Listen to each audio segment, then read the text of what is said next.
Hello, friends, and welcome to Storytime. Today we're going to be reading the book, Let the Children March.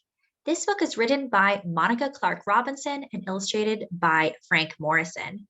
So this is the front cover, and this is the back cover, and this is the spine. And the spine says, Let the Children March. Okay, friends, let's get started. Let the children march.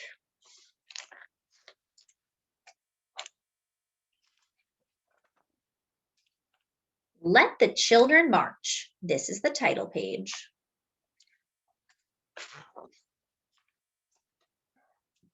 "1963, Birmingham, Alabama. I couldn't play on the same playground as the white kids. I couldn't go to their schools. I couldn't drink from their water fountains. There were so many things I couldn't do. One warm spring night, my family went to church. We weren't there to have regular services. We were there to hear Dr. King speak. We were there to plan.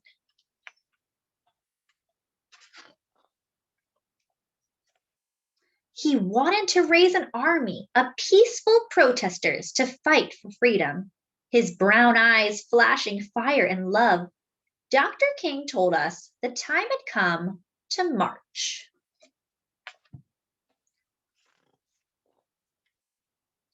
If I march, Mama said, I'll lose my job, sure enough. I can't march, Daddy said. I got a family to feed.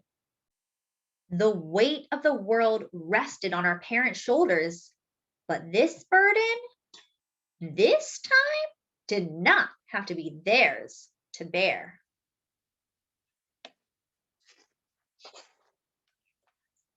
I don't have a boss to fear, my brother said, or a job to lose. We can march this time. We will be Dr. King's army, I said. I'll be fine, Daddy, I promised. Don't worry, Mama.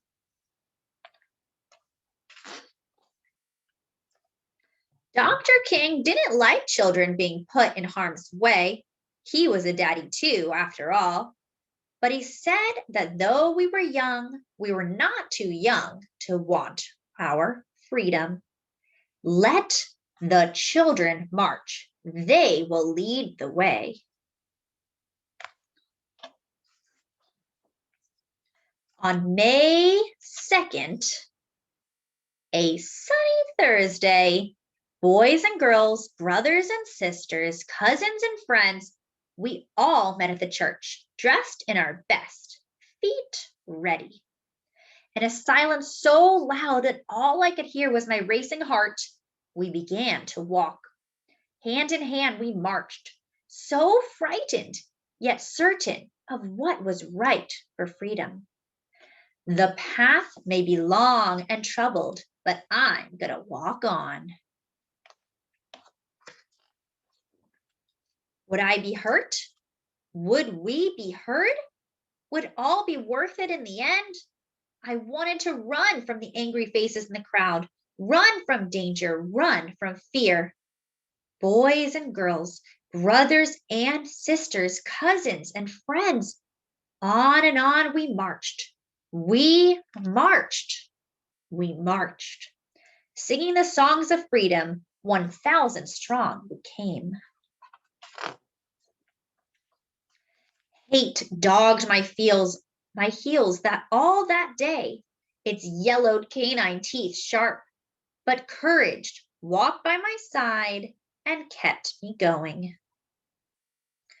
Disperse or you'll be jailed, the police shouted the first day. Disperse or you'll get wet, the police shouted the second day. Disperse or we will release the dogs, the police shouted the third day. We did not disperse. We kept on marching. We couldn't stop until things started to change. So look here, they're being water hosed. There's dogs.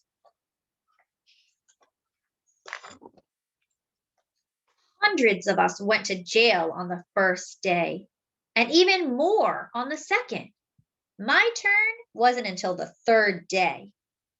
After I was sprayed by water stronger than anything I'd ever felt, rough hands pushed me forward, and I fell to my knees in the police wagon. I was going to jail. Dr. King reassured our parents. "Don't worry about your children," he said. "They're going to be all right.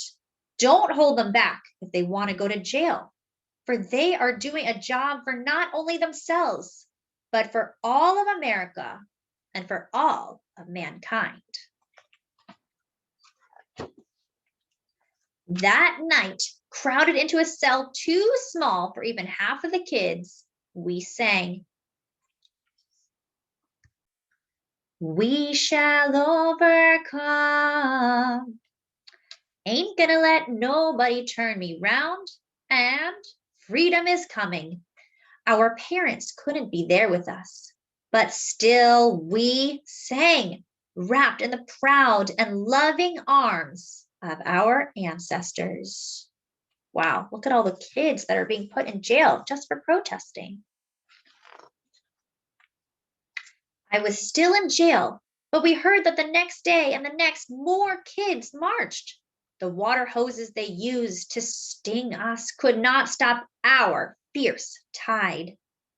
The path may be long and troubled, but I'm gonna walk on. So look, here's all the kids marching. Turn the other cheek, we had been taught. Show love where there is hate. The world watched as hate bruised us, but for 7 days we walked only in love. The jail swelled to bursting, and even President Kennedy took notice. Daddy said the president received letters and calls about us from all over the world. Our march would become a memory, a small part of a larger story. But we had been heard, and the seeds of revolution were sown. 2 days and nights I stayed in the jail. Some stayed even longer. When I left, I was tired and sore, and my best dress was ripped, but my smile was as wide as the Mississippi River. I had made a difference. "I'm so proud of you, baby girl," Mama said. "Your march was what made them see." With nothing more than our feet, voices, and courage, we had done what others could not. Change was right around the corner. We felt it like a cool breeze in Alabama August. And on May 10th, the great news rang out. Dr. King had reached an agreement with the white leaders of the city. Desegregation would begin.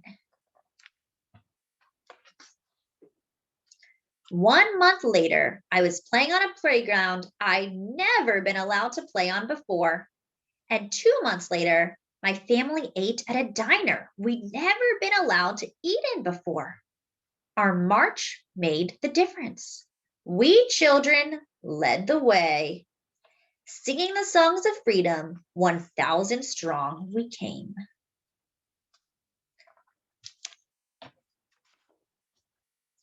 So here are some pictures from what happened back in 1963. Pictures like this, kids being water hosed and a lot of children being arrested. And here's all the kids marching. So the children and teens of Birmingham in 1963 changed the world in ways they never could have imagined. And Dr. King later wrote, "Looking back, it is clear that the introduction of Birmingham's children into the campaign was one of the wisest moves we made. It brought a new impact to the crusade and the impetus that we needed to win the struggle." So President Kennedy even went on television that evening of June 11th, 1 month after the Children's Crusade, to call for civil rights legislation. He said every American ought to have the right to be treated as he would wish to be treated, as one would wish his children to be treated. And the following year, Congress passed the Civil Rights Act of 1964, and Dr. King won the Nobel Peace Prize. So the children who truly had made a difference.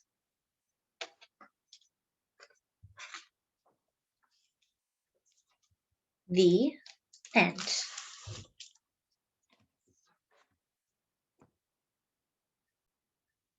So this book was called Let the Children March. I hope it inspires you to make a difference in your community too. Thank you for coming to Storytime, friends, and I'll see you next time.